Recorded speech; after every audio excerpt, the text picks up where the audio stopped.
ഞാൻ കാണിക്കാൻ പോകുന്നത് നല്ല ഹെൽത്തി ആയിട്ടുള്ളൊരു സലാഡാണ്. അതുപോലെ തന്നെ നല്ല ടേസ്റ്റാണ്.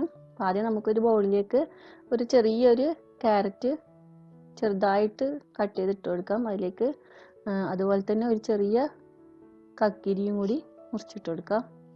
നല്ല ചെറുതായിട്ട് അരിഞ്ഞെടുക്കണം.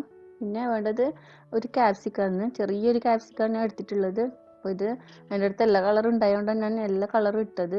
ഏതെങ്കിലും ഒരു കളറ് ഇട്ട് കൊടുത്താൽ മതി. ഇനി വേണ്ടത് ഒരു അരക്കപ്പ് അനാറാണ്. അത് നമുക്ക് ഇതിലേക്ക് ഇട്ട് കൊടുക്കാം. അപ്പോൾ അനാറ് എടുക്കുമ്പോൾ ശ്രദ്ധിക്കേണ്ടത് നല്ല മധുരമുള്ളത് നോക്കി എടുക്കുക. ഞാനിവിടെ എടുത്തത് നല്ല പുളിപ്പുള്ളതാണ്. അതുകൊണ്ട് ഞാൻ അവസാനം കുറച്ച് പഞ്ചസാര കൂടി ചേർത്ത് കൊടുക്കുന്നുണ്ട്. ഇനി ഇതിലേക്ക് നമുക്ക് ഒരു നാരങ്ങയുടെ പകുതി പിഴിഞ്ഞെടുക്കാം. പിന്നെ ഒരു ടേബിൾ സ്പൂൺ മല്ലിയില, പാകത്തിന് ഉപ്പ്, പിന്നെ ഒരു 1/4 ടീസ്പൂൺ കുരുമുളക് പൊടി, എല്ലാം കൂടി നമുക്ക് നന്നായിട്ട് മിക്സ് ചെയ്തെടുക്കാം.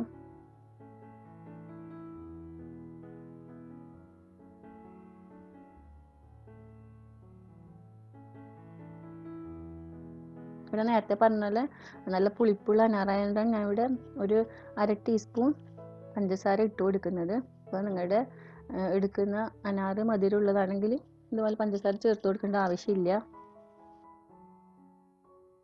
ഇതിന് ചെറിയൊരു മധുരം കൂടി ഉണ്ടെങ്കിൽ നല്ലൊരു ടേസ്റ്റ് ഉണ്ടാവുള്ളൂ. ബിരിയാണിയുടെ കൂടെയൊക്കെ നല്ലൊരു കോമ്പിനേഷനാണ്. നിങ്ങളെല്ലാവരും ട്രൈ ചെയ്ത് നോക്കണം. എന്നിട്ട് അഭിപ്രായങ്ങളൊക്കെ അറിയിക്കണം. അപ്പോൾ നിങ്ങൾക്ക് എൻ്റെ ഈ വീഡിയോ ഇഷ്ടപ്പെട്ടെങ്കിൽ ലൈക്ക് ചെയ്യാനും ഷെയർ ചെയ്യാനും സബ്സ്ക്രൈബ് ചെയ്യാത്തവർ സബ്സ്ക്രൈബ് ചെയ്യാനും മറക്കരുത്. അപ്പോൾ വീണ്ടും നല്ല റെസിപ്പികളുമായി വരാം. Thank you.